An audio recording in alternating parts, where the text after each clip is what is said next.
화요일마다 만나는 쇼미더민심 여론조사를 통해서 민심을 알아보는 그런 시간인데요. 두 분 모시고 얘기하겠습니다. 조수진 변호사 그리고 이승영 뉴스마트 본부장 오셨습니다. 어서 오십시오. 네, 안녕하세요. 안녕하세요. 네, 너무 말이 길었죠 제가. 아, 예. 제가 어떻게 생각하세요? 참언론, 네. 그다음에 예전에 선배 문화 뭐 이거. 요즘 같은 언론 환경에서 참 언론을 한다는 게 쉽지 않은데 여러분들이 지지해 주시면 또 저희들이 힘을 받고 또 그만큼 더 권력에 대한 비판이나 또 권력 감시라든지 그 권력 감시라는 게 언론의 본연의 역할이거든요. 그렇죠. 그 역할을 수행할 수 있도록 여러분께서 많이 응원해 주셨으면 감사하겠습니다. 아니 본부장님 출마의 변 같아요. 여러분들께서 지지해 주시면 출마하신다 이거 아니죠? 오, 눈치가 정말 빠르신데요. 좋으십니다. 자, 살살님께서 조수진 변호사님 너무 좋아요 이러시는데. 아유 감사합니다. 원래 조수진 변호사님 지금 노무현 재단에 계시나요? 예, 노무현 재단 비상임 이사고요. 본업은 변호사업을 하고 있죠. 재단 일을 하고 있습니다. 그 노무현 재단에서 만들었던 유시민 작가님하고 같이 했던 유튜브? 예, 알릴레오. 지금은 어떻게 하고 있어요? 지금은 원래 정치평론 방송이었는데 지금은 이제 책토론 방송으로 바꿔서 왜요? 유시민 작가님이 정치평론 안 한다고 선언했던 그 사건이 있었잖아요. 네. 그 후로 저희가 그 독자들을 위해서 책평론으로 바꿔가지고 지금 50권 정도 진행했어요. 100권이 목표입니다. 목표는 좋은데 사실은 유시민 작가님은 뭐 책도 좋지만 또 정치권에서 본인이 안 한다고 한 게 사실 형사적인 그런 이슈가 많이 있었기 때문이잖아요. 근데 그렇게 되는 건 조금 책임 방기 아니에요? 다시 돌아와야 되는 거 아니에요? 요새 뭐 다른 곳에 가서 여러 그 뷰스 많이 나오는 평론 많이 하시더라고요. 그게 끝이에요? 알겠어요. 자, 본격적으로 우리 또 해보죠. 쇼미더민심은요, 뉴스토마토 의뢰로 미디어토마토에서 실시한 여론조사를 가지고 한 주간의 여론 동향을 파악해보는 그런 시간입니다. 이번 주 윤석열 대통령 국정수행 평가 어떻게 나왔는지 한번 들어보겠습니다. 네, 긍정이 30.5%, 부정이 63.8% 나왔습니다. 이게 지난주보다 조금 올랐네요, 우리. 예, 큰 의미는 없습니다만 한 1.5%포인트 긍정이 올랐습니다. 예. 반대 여론도 조금 떨어졌어요. 네, 3주 연속 20%대 지지율이었는데 이제 30.5%를 기록을 했네요. 네. 부정은 67.3%였는데 63.8%를 좀 네. 내려갔죠. 지금 조수진 변호사님, 네. 이게 다른 여론조사에서도 올라간 걸로 나오잖아요, 대부분. 네, 근데 맞습니다.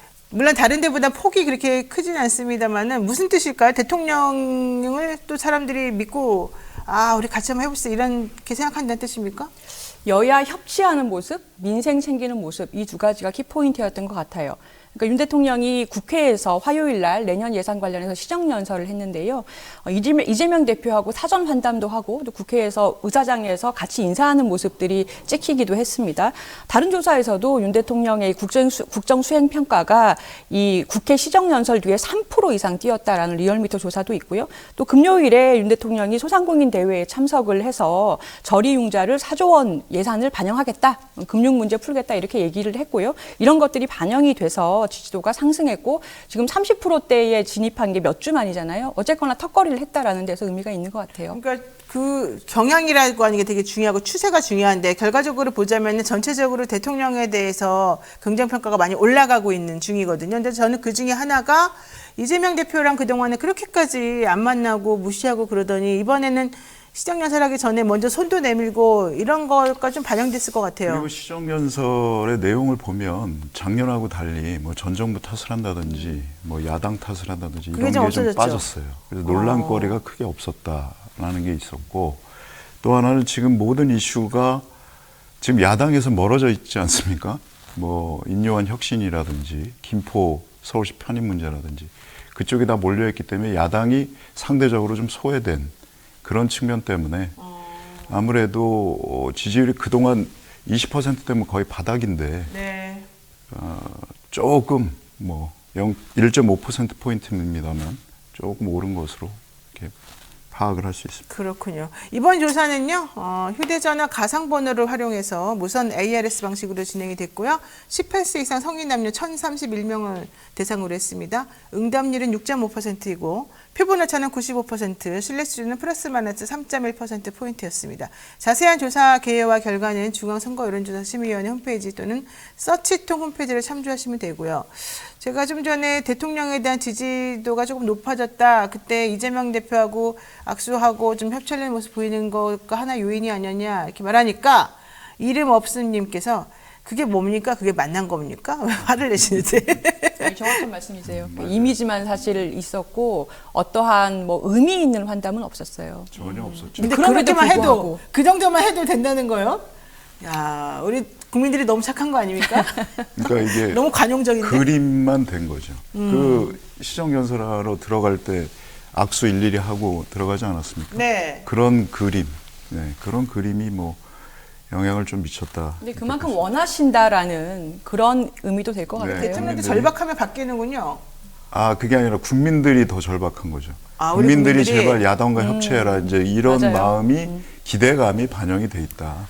근데 라고 그동안에 보는 우리가 거죠. 그렇게 주장해도 대통령은 니네 떠들어라 난 안 듣겠다 이랬잖아요. 좀 나아진 거예요 그러면? 사람은 좀 안 바뀝니다. 네, 안 바뀌어요. 누가 그러더라고요. 네. 그 고쳐 쓰는 게 아니라 골라서 쓰는 거라고. 사람은. 날카롭고 좀 냉정한 그런 분석이네요. 자, 정당 지지율 한번 살펴보겠습니다. 어떻게 됐습니까? 국민의힘이 33.7%고요. 더불어민주당이 41.4%, 정의당이 3.0% 이렇게 나왔네요. 정의당이 조금 올라갔나요? 이게? 지난주보다 예. 0.9% 올라갔다. 좀 자세히 설명해 이게 주세요. 올라갔다고 할 예. 수 있는지 모르겠네요. 네. 근데 이게 정당 지지율이 다른 여론조사에서는 민주당이 좀 역전된 그런 모습도 보였는데 여기서는 의미 있는 그 오차 범위를 벗어나는 수준으로 더불어민주당이 여전히 어쨌든 뭐, 올라가긴 했습니다. 예, 하지만 더불어민주당이 5.6%포인트 떨어졌어요. 그러니까. 이 정도면 상당히 의미 있는 하락이고 예. 국민의힘 같은 경우는 4.2%가 하락했다. 예. 네네. 국민의힘 같은 경우는 32.2%였거든요. 지난주에. 근데 33.7%를 소폭 상승했습니다. 왜 그런 겁니까? 아까도 말씀드렸다시피 이슈를 지금 국힘에서 다 선점하고 있다. 계속 갖고 있다. 특히 김포 같은 문제. 김포에 대해서 좀 말씀을 이건 드리자면 옳지 않은 건데도 불구하고 이렇게 이게 올라간다고요? 저는 이 김포시의 그 서울 편입 이 문제를 보고 과거에 그 MB 때 그 이명박 서울시장 시절 때 그 뉴타운이 떠오른다. 말하자면 그 당시에 어떤 효과가 있었냐면 집값이 뉴타운 한다면서 확 올랐어요. 서울 집값이. 그 서울에 살던 분들이 다 경기도로 밀려났거든요. 전셋값이나 이런 거 감당을 못하니까. 그 경기도 집값하고 전셋값도 덩달아 올랐습니다. 그게 일종의 풍선 효과거든요. 그러니까 그게 그러면서도 어떤 그 자기 집값이 오른다는 어떤 욕망, 탐욕 이거를 정치권에서 건드린 거다. 그 당시에 그래서 그때가 참여정부 때인데 부동산 가격 못 잡는다고 아주 난리를 쳤거든요. 노무현 정부에 대해서. 근데 그 주요 원인 중에 하나가 바로 뉴타운이었고 이 역시 말하자면 이 김포 이 편입도 그런 차원에서 좀 봐주셨으면 좋겠다. 말하자면 주거 비용이 또 오르는 거거든요. 계속 밀려날 수밖에. 전세 사는 사람들, 집주인들이야 집값 오르면 좋지만 전세 사는 사람들은 어떡합니까? 또 밀려날 수밖에 없거든요. 더 외곽으로. 그럼 청년들 같은 경우는 주거 비용 오르면 어떻게 되겠어요? 또 결혼 안 하고 애 안 낳습니다. 이 저출산 이를 부추기는 말하자면 그런 관점에서도 이걸 볼 수 있는 거거든요. 네. 그러니까 미래 세대를 위한다고 뭐 건전재정 뭐 빚 안 지게 한다 하는데 거꾸로 하는 거예요, 이게. 말하자면. 이렇게 툭 던져놓고. 네. 전형적인 포퓰리즘이죠. 그러니까 그런데 어쨌든 그게 먹힌다는 게 중요한 거 아니에요? 지금 올라갔잖아요. 그 서울시, 김포시의 서울 편입 이슈는 저는 관심을 주면 안 된다라고 봐요. 그러니까 그 방향 자체가, 근데 방향에 그 방향을 논하는 거는 아주 그냥 초동적인 논의고 그것보다 현실 가능성이 없지 않습니까? 사실 아시는 것처럼 법적으로 정해진 뭐 지방자치법이라든지 여러 가지 법에 정해진 다 고쳐야 되는데. 절차를 거치는 데만 해도 최소 1년 이상 걸리거든요. 근데 지금 총선 앞두고 던졌다는 거는 총선용 이슈이기 때문에 사실 우리가 이렇게까지 관심을 둬야 되는 사안인가 생각을 좀 해봐야 될 것 같고 이번 조사 결과를 연령대별 지역별로 좀 살펴볼 필요가 네. 있을 것 같아요.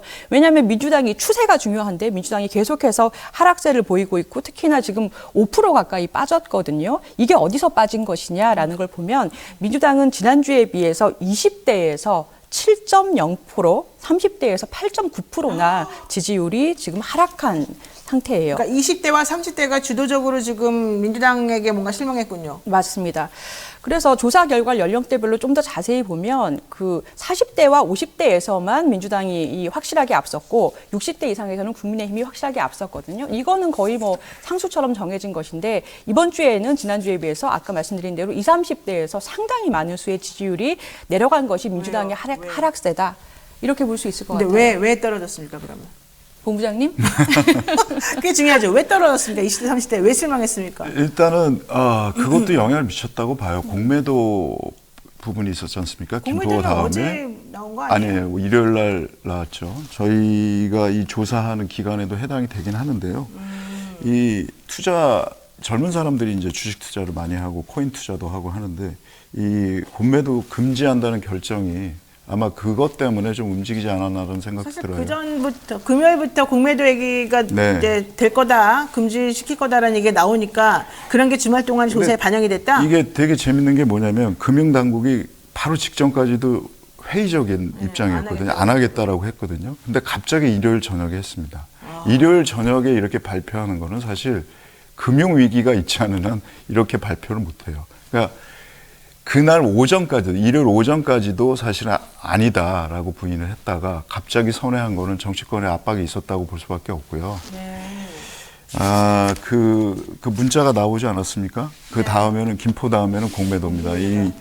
그것들이 계속해서 주요하고 있다. 그러니까 말하자면 사람들의 욕망을 건드리는 정치가 이제 시작됐다. 총선을 앞두고 이렇게 볼 수밖에 없는 거죠. 저는 전략을 잘 짰나 본데요. 맞습니다. 국민의힘이. 이거. 지금 국민의힘에서 이슈를 선점을 하되 계획적으로 상당히 계획적으로 그러니까 그 부동산 욕망이라는 건 사실은 40대, 50대에서 원하는 것들이고 공매도라는 거는 사실 주식 외에는 투자 이 수단이 많지 않은 20대, 30대를 건드리는 건데 순차적으로 안을 내고 있는 반면에 민주당에서는 눈에 띄는 쇄신안이라든가 아니면 어떠한 뭐 계획적인 방안이라든가 이런 게 보이지 않는다. 이게 좀 답답한 것 같아요.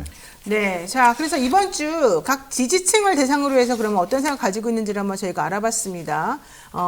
지지층을 대상으로 정부와 야당에 대한 인식 조사를 한 건데요. 먼저 민주당 지지자 대상으로 윤 정부와 여당에 대한 인식이 어땠는지 뭐 이거는 보나마나 아니겠습니까? 이거는 일종의 비호감도 조사예요. 그러니까 민주당 지지자들 대상으로 윤석열 정부와 여당에 대한 어떤 비호감도를 조사한 건데요. 질문은 윤석열 대통령과 국민의힘이 마음에 들지 않아서 민주당을 지지하거나 무당층에 머물러 있습니까? 라고 물었습니다. 이거 지금 너무 답정너 아닌가?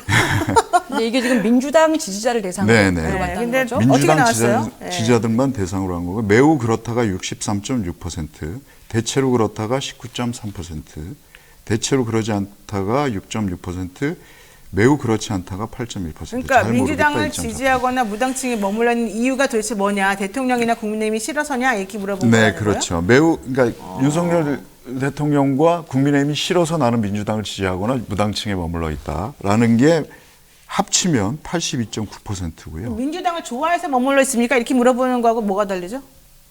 원래 그렇게 물어봐야 되는 거 아닌가요? 민주당이 좋아서. 아니, 당신은 민주당을 좋아해서 민주당을 지지합니까? 이래야 되는 거 아니에요, 원래가? 문항을 잘못. 아니야. 제 말은 문항을 잘못했다는 뜻이 아니라 이 문항의 의미가 있는데 그 의미가 무엇인지를 제가 지금 여쭤보는 거예요. 사실은 내가 누군가를 지지할 때 그 자체가 좋아서 지지하는 게 사실 가장 좋죠. 그게 본질인 것이고. 그러니까 그만큼. 근데 상대적으로 얘가 네, 싫어서? 그렇죠.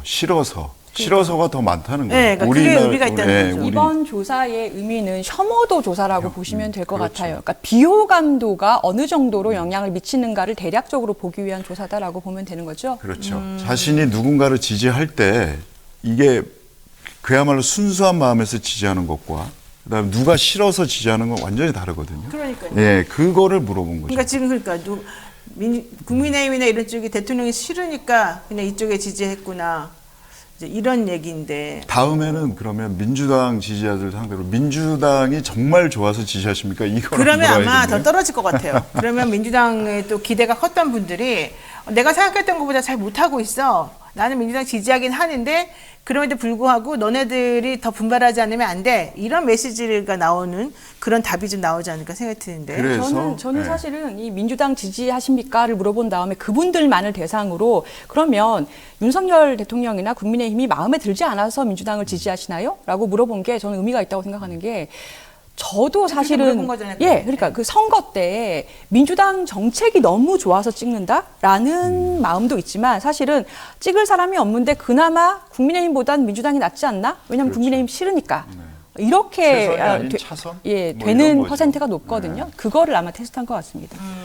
그러니까 사실은 이제 민주당이 만약에 상대가 국민의힘이 없어지게 되면 민주당은 오히려 지지도가 떨어질 수도 있어요. 이렇게 나오면. 뭐 그래서 제가 하고 싶은 말은 민주당이 자체적으로 사람들에게 소구할 수 있는 어떤 매력 발산을 해야 된다. 그 매력이라고 하는 거는 예, 갖춰야 경쟁력이 된다. 있어야 된다. 그만큼. 요 네. 얘기죠. 자, 국민의힘 지지자를 대상으로 해서 또 똑같이 물어봤습니다. 네, 국민의힘 지지자 대상으로 이재명 민주당 대표나 민주당이 마음에 들지 않아 국민의힘을 지지하거나 무당층에 머물러 있습니까라고 물어봤더니 매우 그렇다 64.3, 대체로 그렇다 20.5, 대체로 그렇지 않다 7.3, 매우 그렇지 않다 5.9, 잘 모르겠다 1.9% 이렇게 나왔고요.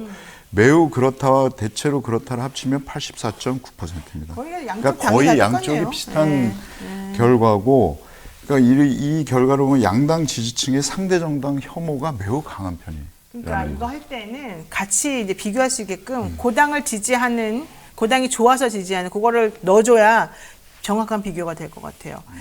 자, 무당층의 또 성향이나 이제 이분들을 좀 봐야 될 것 같습니다. 이거 어떻게 보셨습니까? 무당층이다라고 대답한 층만을 대상으로 그렇죠. 그러면 이 본인이 이 현 정부와 여당에 대해서 어떻게 생각하고 있나요를 물어봤는데요. 그러니까 윤석열 대통령이나 국민의힘이 마음에 들지 않아서 민주당을 지지하거나 무당층에 머물러 있습니까? 라는 질문에 매우 그렇다가 38.7%, 대체로 그렇다가 15.1%, 대체로 그렇지 않다는 10.5%, 매우 그렇지 않다 13.1%, 잘 모르겠다 22.6%로 무당층만을 대상으로 한 질문에서 현 정부가 싫어서 무당층이다 또는 민주당을 지지한다라는 대답이 그렇다가 50%를 넘었습니다. 53.8%에 달했습니다. 야, 이거는 어떻게 해석을 합니까? 이거 어려운데요. 그러니까 매우 그렇다와 대체 그렇다 이 답을 합하면 53.8%. 그러니까 무당층의 과반수가 넘는 분들이 윤석열 대통령이나 국민의힘이 마음에 들지 않아서 민주당을 지지하거나 무당층에 있는 것이다라고 말씀을 하신 거고요. 뒤에 거를 좀 봐야 될 것 같아요. 네. 그러면 반대로 무당층에서 이재명 대표와 민주당에 대해 어떻게 생각하느냐.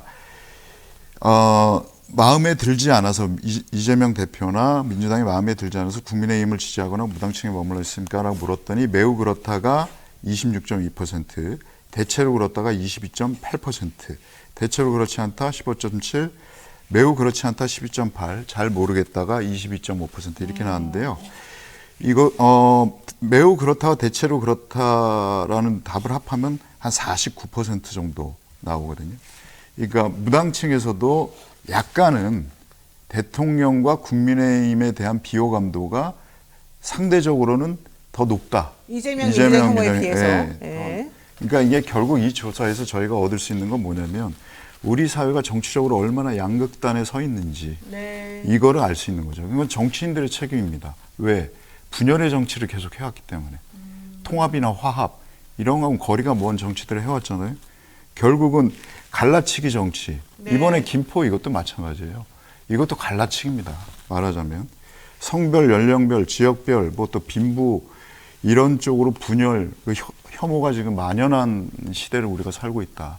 정치인들의 책임이 크다. 네. 이렇게 볼 수밖에 없습니다. 이번 조사에서 특히 그 연령대별로 좀 주목할 만한 부분이 있었는데요. 그러니까 무당층 관련돼서 왜 무당층이냐를 물었을 때 50% 가까이가 뭐 국민의힘이 싫어서 아니면 민주당이 싫어서라고 혐오를 드러냈다는 거잖아요. 근데 특히 연령대별로 보면 20대에서 윤 대통령과 국민의힘이 싫어서 나는 무당층이다라는 비율이 51.6%에 달했고요. 그런데 반면에 이재명 대표나 민주당이 싫어서 나는 무당층이다라는 무당층은 39.2%였어요. 상대적이긴 하지만 국민의힘이나 윤 대통령이 싫어서 내가 무당층에 머물러 있다라는 20대가 10% 가까이 높았다라는 점이 의미가 있고요. 그러니까 윤 대통령이나 국민의힘에 대한 비호감도가 20대에서 더 높다. 그래서 무당층으로 만든다라고 해석할 수 있는 면이 있었고, 특히나 서울 쪽이 굉장히 중요한 표심이지 않습니까? 그런데 서울에 사는 무당층의 58.3%가 나는 윤 대통령과 국민의힘이 싫어서 무당층 또는 민주당 지지한다라고 했고, 그 반면에 또 이 대표와 민주당이 싫어서 또 내가 무당층이다라는 서울에 사는 분들의 답변도 43%로 만만치 않았지만 그래도 국민의힘을 싫어서 무당층이다라는 서울층보다는 약간 낮게 나왔습니다. 지금 우리 게시판에 정춘기 님이 민주당은 싫은데 이재명이 있어서 지지한다. 이렇게 말씀하시고, 그다음에 깨은리 님께서도 마찬가지로 민주당 정말 싫은데 송영길 추미애 이재명 때문에 지지한다든지 이렇게 말씀들을 해주세요. 그러니까 이런 것들도 또 이제 있네요. 말을 들어보게 되면은, 그러니까 뭐 당 자체보다는 그 특정한 누구 때문에 그냥 그 당을 내가 유지하는데 나머지는 짜증나, 이제 이런 얘기들이 조금 있는 것 같아요. 다음 여론조사 때 감안을 하겠습니다. 뭐 그런 걸 한번 좀 분석해보면 재밌을 것 같습니다. 정밀하게. 네. 예. 자, 조수진 변호사님, 네. 내년 총선에서 유권자들은 정권 안정과 정권 견제 중에 어떤 걸 택한다고 했습니까? 정권 안정 방향으로 투표하겠다라는 퍼센트는 34.9%였고요. 정권 견제 방향으로 투표하겠다 42.5%. 아직 정하지 않았거나 잘 모르겠다도 22.6%로 상대적으로 굉장히 높았습니다. 오차 범위 내에서 격차가 7.6%포인트니까 오차 범위가 훨씬 넘어서는 아주 대단한 거네요. 오차 범위가 3%였으니까. 이게 저희가 석 달 전에도 조사하신 결과가 있잖아요. 그러니까 8월 14일에서 16일 조사가 있었는데 그때랑 비교하는 게 의미가 있을 것 같아요. 정권을 견제하기 위해서 투표하겠다라는 응답이 7.9%나 줄어들었습니다. 그러니까 정권 심판론이 거의 8% 가까이 빠진 상태다. 이게 중요한 것 같아요. 국민의힘이 잘해서 그런가요? 최근에 아무래도 그 이슈 전되면 때문에 네, 저는 그렇게 봅니다.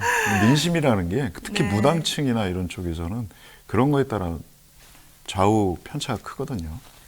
자, 그럼 좋아요. 본부장님, 최근 인요한 혁신위원장이 혁신안으로 내놓은 게 기득권 타파, 중진 험지 출마론, 뭐 하위 20% 공천 배제 이거거든요. 근데 이건 솔직히 말하면 민주당도 똑같이 이런 말을 계속 해오긴 했어요. 그렇지 않습니까? 근데 자, 어쨌든 국민의힘에서 내놓은 이런 안들, 특히 중진 험지 출마론 이런 것들이 과연 될까요?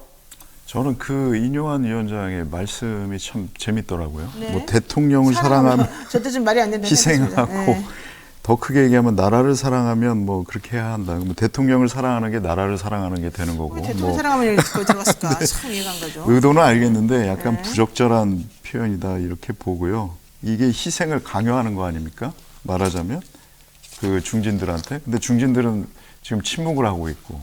근데 말하자면 지금 침묵 시위하는 거예요. 네, 근데 윤석열 대통령이 하고 싶은 말을 인요한 위원장이 한다고 보거든요. 그러니까 이번에 대통령을 누가 얼마나 사랑하는지 한번 지켜봤으면 좋겠고요. 이게 일종의 대통령 애정의 리트머스 시험지가 되지 않았나. 저는 그렇게 봅니다. 이게 과연 중진들이 정말 저는 뭐 불출마하겠습니다. 아니면 뭐 수도권에 나가겠습니다. 이럴지는 솔직히 미지수다. 예, 누가 깃발을 들고 그렇게 할지는 저는 좀 회의적이다. 이렇게 보고 있어요. 지금 어제 민주당에서 총선 기획단이 첫 번째 회의를 했다고 하는데요. 민주당의 총선 밑그림 어떻게 보십니까, 우리 조 변호사님? 네. 그 13명의 위원을 발표를 하고 첫 회의를 했어요. 근데 대부분 이재명 대표 계로, 친명계로 분류된 인사라고 하고, 그러니까 이재정 의원을 비롯해서 청년, 부산, 여성, 홍보 등등으로 이제 안배를 했어요. 그 최태경 지역위원장 같은 경우에는 이재명 대표 동조 단식을 했던 인물이고요. 장윤미 변호사는 방송에서 방송 활동을 많이 했는데 민주당이나 이 대표 옹호 발언을 계속 해왔다라는 평가를 받는 인물이기도 해요. 뭐 3대 컨셉으로 뭐 민생, 뭐 미래준비, 혁신정당을 선정했다고 하는데 첫 번째 회의에서 발표했던 것은 김은경 혁신위에서 내놓았던 총선 관련 제안을 검토할 예정이라고 했는데 그 제안이 뭐냐? 8월에 발표됐던 혁신안에는 현역 의원을 평가할 때 기준에 공직윤리를 추가하겠다라는 게 있었거든요. 뭐 공직자윤리법이라든지 이해충돌방지법, 김남국 의원처럼 부정청탁 금지법을 위반했을 경우에는 배제하겠다라는 안이 있었고요. 또 하위 탈락자들한테는 감산을 더 세게 하겠다. 예를 들면 하위 10%까지는 무려 40% 감산, 뭐 이런 못 나오는 거예요. 그리고 탈당을 했던 사람에 대한 감산은 지금 민주당 안이 25%가 지금 기준인데 이거를 50%까지, 그러니까 탈당했던 사람은 아예 못 나오게 하겠다 이런 안이 있었거든요. 이 안을 검토를 하겠다라고 지금 발표를 한 상태입니다. 총선기획단이 그러면은 민주당 당적을 안 가진 사람들이 포함되어 있는 거예요? 장윤미 변호사가 민주당 당원이에요? 당원인지는 확인해 봐야 될 것 같은데 원외 인사들은 원칙적으로 당에서 위원회 꾸릴 때 꼭 당원 몫이 있고 비당원 몫이 있고 아마 당규에 그렇게 되어 있는 걸로 알고 있어요. 근데 제가 볼 때는 당원이고 뭐 당원을 제외한 일반 국민들의 시각에서 봐서는 뭐 그게 크게 뭐 그 내부적으로 민주당 내부적으로 공천 뭐 기준이라든지 이런 별 관심 없고요. 그동안 그 국힘이 가져갔던 이슈를 다시 가져오는 게 가장 중요합니다. 그러니까 뭐냐면 일종의 이슈의 연속성인데요. 네. 아까 그 임세훈 변호사가 얘기했듯이 뭐 폭정이나 여기서 맞서 싸우겠다 어떻게 싸우겠냐는 거죠. 네. 그럼 폭정이 뭐였냐를 한번 보세요. 실정이 뭐였는지. 오염수 문제 있었지 않습니까? 전 국민이 반대했던. 지금 요즘 말도 안 하고 있어요. 네, 해병대 사건도 있었죠. 그다음에 홍범도 장군 흉상 뭐 이 사건도 있어요. 양평고속도로 문제도 있고 이런 것들을 계속해서 취재를 해야 돼요.